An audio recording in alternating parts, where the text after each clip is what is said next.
Hello दोस्तों, history with Amresh sir 26 के इस ऑनलाइन प्लेटफॉर्म पे मैं अमरेश कुमार आप सबका स्वागत करता हूं। बहुत बहुत स्वागत है आप सभी का। आज की क्लास में हम लोग देखेंगे आज की जो क्लास रखी गई है वो हमें आज गुर्जर प्रतिहार वंश पे चर्चा करनी है। गुर्जर प्रतिहारों पे आज चर्चा कर लेनी है। चलिए आते हैं गुर्जर प्रतिहार वंश पे। हम लोगों ने एक इससे पहले वाले वीडियो में देख लिया था राजपूतों की उत्पत्ति कैसे हुई थी। इसमें इतिहासकार कौन कौन सा अपना विचार देते हैं, सभी के विचारों को देख लिया गया था। हालांकि आज की क्लास में राजपूतों की उत्पत्ति में जो 4 शाखाएं थी उन्हीं 4 शाखाओं में से पहली जो शाखा थी, जो सबसे ज़्यादा फेमस रही, प्रसिद्ध रही, गुर्जर प्रतिहार वंश, तो उसी को आज देखेंगे हम लोग, उसी पे चर्चा करेंगे। चलिए आते हैं हम लोग, देख लेते हैं गुर्जर प्रतिहार वंश। अब इस वंश के विषय में हमें जानकारी कहाँ कहाँ से मिलती है, इस पे चर्चा कर लेते हैं। जानकारी के स्रोत क्या क्या हैं, तो पहले हम लोग स्रोत देख लेते हैं। स्रोतों में देखिएगा, हमें पहले पुरातात्विक स्रोत हमें पहले साहित्यिक स्रोत न देखकर हम लोग अभिलेखी स्रोत देखेंगे। अभिलेखों से कहाँ कहाँ से हमें क्या जानकारी मिली है। तो पहला हमें अभिलेख मिला है ऐहोल अभिलेख। ऐहोल अभिलेख ये पुलकेशिन द्वितीय का है। पुलकेशिन द्वितीय का ऐहोल अभिलेख है। इस अभिलेख पर बताया गया है कि ये गुर्जर जाति का ये जिक्र हुआ है। इस अभिलेख पर गुर्जर जाति का उल्लेख मिला है हमें। किस अभिलेख पर? ऐहोल अभिलेख पर। यहाँ से ये जिक्र मिला केवल।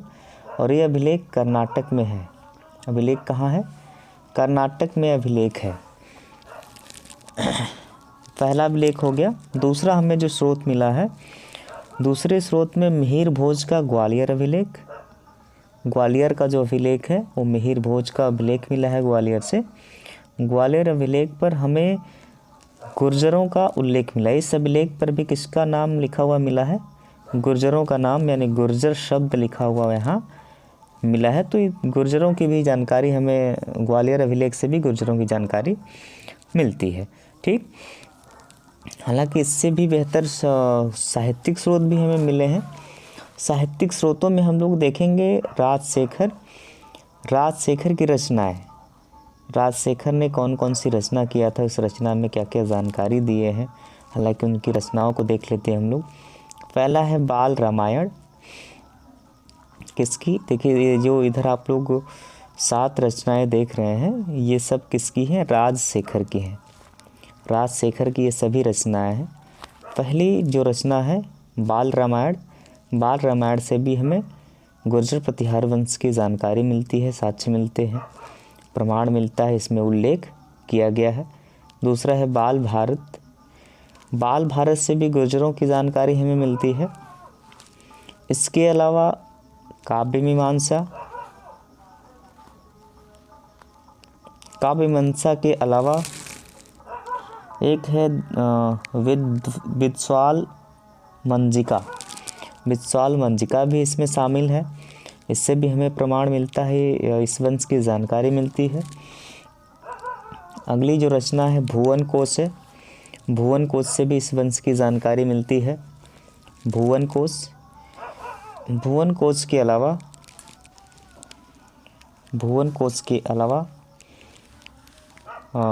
अगला देखिएगा, अगला है कर्पूर मंजरी। कर्पूर मंजरी ये विशेष अपनी पत्नी के रिक्वेस्ट पर, आग्रह पर ये कर्पूर मंजरी ये लिखे थे। तो कर्पूर मंजरी भी हमें जानकारी देती है गुर्जर प्रतिहार वंश के विषय में। इसके अलावा जो इनका 7वां जो ग्रंथ है साहित्य इनका है राजशेखर जी का, ये है हरबिलास। हरबिलास से भी हमें गुर्जर प्रतिहार वंश की जानकारी मिलती है। ठीक, चलिए अब थोड़ी सी और आगे चर्चा कर लेते हैं हम लोग। और क्या क्या स्रोत हैं? आप लोगों ने नाम सुना होगा कल्हड़। कल्हड़ का नाम सुने होंगे आप लोग। राजतरंगिणी इसकी पुस्तक है। राजतरंगिणी से भी हमें गुर्जर प्रतिहार वंश की जानकारी मिलती है। किससे? राजतरंगिणी से भी गुर्जर प्रतिहार वंश की जानकारी मिलती है। हालांकि विशेष रूप से ये मिहिर भोज के विषय में यहाँ से जानकारी मिली है। मिहिर भोज के विषय में विशेष रूप से जानकारी मिली है। हालांकि इस वंश की जानकारी तो मिली ही है, लेकिन विशेष करके मिहिर भोज की ज़्यादा जानकारी मिलती है। ठीक, इसके बाद आपको मिलेंगे सुलेमान। नाम सुने होंगे आप लोग। सुलेमान ने अपनी रचनाओं में मिहिर भोज को, गुर्जर राजा है मिहिर भोज को इसने कहा कुछ उपाधियों, जैसे इनकी उपाधियों की चर्चा इसने किया है। साथ ही साथ इनको इस्लाम का शत्रु कहा है। किसने? सुलेमान, जो अरब का रहने वाला था, अरबी यात्री था। इसने मिहिर भोज को इस्लाम का शत्रु बताया है अपनी रचनाओं में। फिर उसके बाद अगला व्यक्ति आपको देखने को मिलेगा मिहिर भोज, अल-मसूदी। नाम सुने होंगे अल-मसूदी का। इस अल-मसूदी ने क्या बताया है? अल-मसूदी ने अपनी पुस्तक, इसकी एक पुस्तक है मुर्जुल जहाब में इसने बताया है कि जो ये पाल वंश का प्रथम राजा था, महिपाल प्रथम था, इसका इसने वर्णन किया है। और महिपाल प्रथम को इसने बौरा कहा है। बौरा, कहीं बोरा मिलेगा, कहीं बौरा मिलेगा, ऐसे शब्दों का उल्लेख इसने किया है। किसके लिए? महिपाल के लिए। ठीक, महिपाल प्रथम के लिए। देखिए एक चीज़ और, इसको स्टार बना लीजिएगा, बढ़िया से नोट करके लिख लीजिएगा।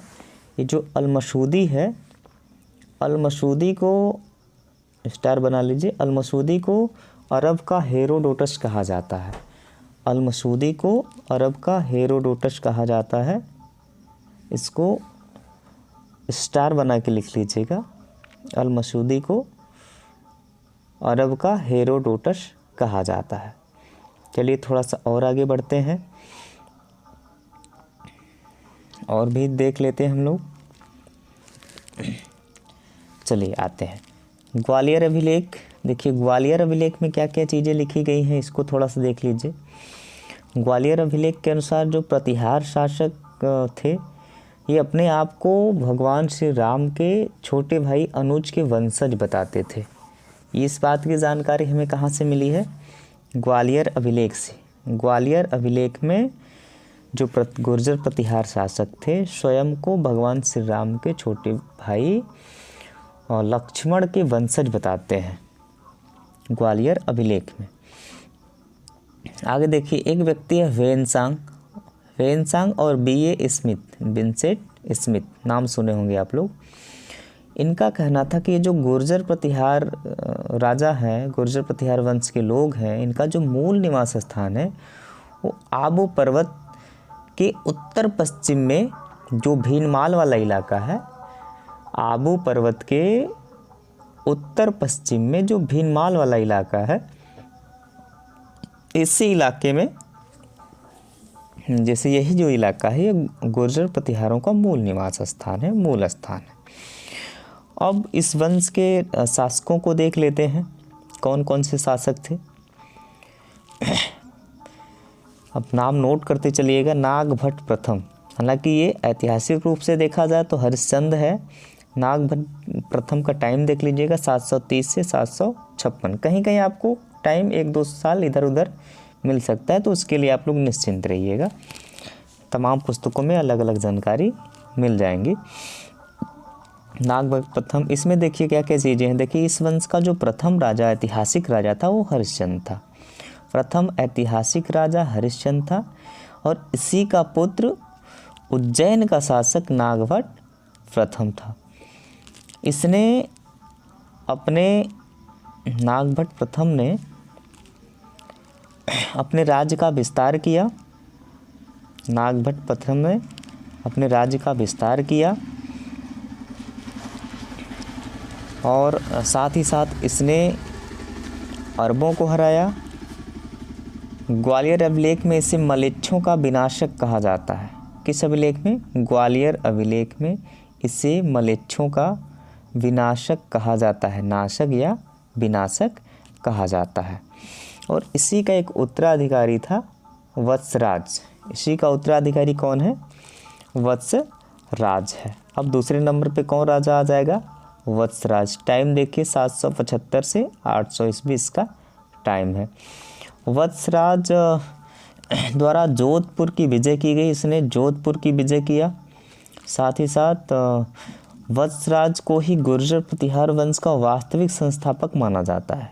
गुर्जर प्रतिहार वंश का वास्तविक संस्थापक इसे माना जाता है। इसके अलावा इसने कन्नौज के शासक इंद्रायुध, कन्नौज का शासक था इंद्रायुध, और पाल शासक धर्मपाल को पराजित किया। कौन कौन? इंद्रायुध और धर्मपाल को इसने पराजित किया। हालांकि वत्सराज त्रिपक्षीय संघर्ष में भाग भी लिया था, इस चीज़ को जानते रहिएगा। त्रिपक्षीय संघर्ष में प्रथम बार भाग लिया था ये। ठीक, ये हो गया तो वत्सराज का इतिहास। आगे देखिएगा, मिलेंगे नागभट्ट द्वितीय। इनका टाइम है 856 से 856 से लेके 856 नहीं होगा इनका टाइम, 885 तक। इसके बाद से आएगा 756। हाँ, 856 ही होना चाहिए। और 800 से लेके 833 है। हाँ, 800, इसके बाद ये आएगा 800 से लेके 833 तक इसका टाइम है। टाइम नोट करते चलिएगा। नागभट्ट द्वितीय, इसने मुंगेर नाम का जगह सुने होंगे। मुंगेर के युद्ध में धर्मपाल को पराजित किया। मुंगेर के युद्ध में धर्मपाल को इसने हराया। साथ ही गोविंद तृतीय से ये पराजित हुआ। हराया किसको? धर्मपाल को, लेकिन गोविंद तृतीय से ये हार जाता है। गोविंद तृतीय से हार जाता है। हालांकि ये नागभट्ट द्वितीय से मालवा वाला जो क्षेत्र था, ये जो मालवा वाला इलाका था, इसको जीत लिया था। किससे? नागभट्ट द्वितीय से मालवा वाला जो इलाका था इसने जीत लिया था।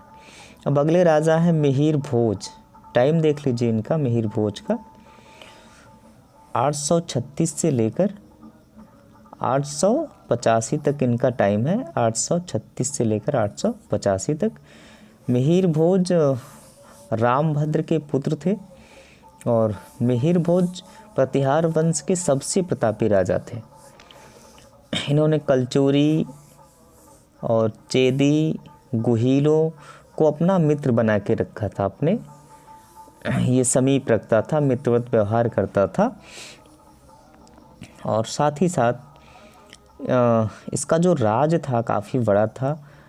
हरियाणा में एक जगह है करनाल तक इनका क्षेत्र था। और जो कलचूरी लोग थे, इसके सामंत थे, इन्हीं के सामंत थे। किसके? मिहिर भोज के ही सामंत थे कलचूरी लोग। आगे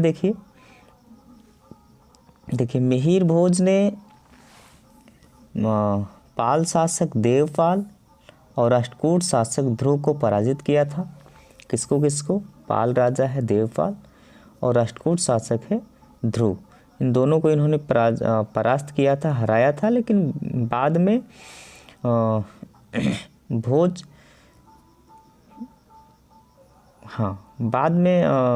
क्या हुआ? भोज ने नारायणपाल को हराया। सॉरी यही मिस्टेक हो रहा था। देखिए यहाँ है क्या, जो भोज हैं पाल शासक देवपाल एवं राष्ट्रकूट शासक ध्रुव से पराजित हुए हैं। ये हारे हैं, हराया नहीं है, ये पराजित हुए हैं। लेकिन बाद में फिर नारायणपाल को हरा देते हैं और राष्ट्रकूटों से भी मालवा वाला जो क्षेत्र था, जो मालवा का इलाका था, ये छीन लेते हैं।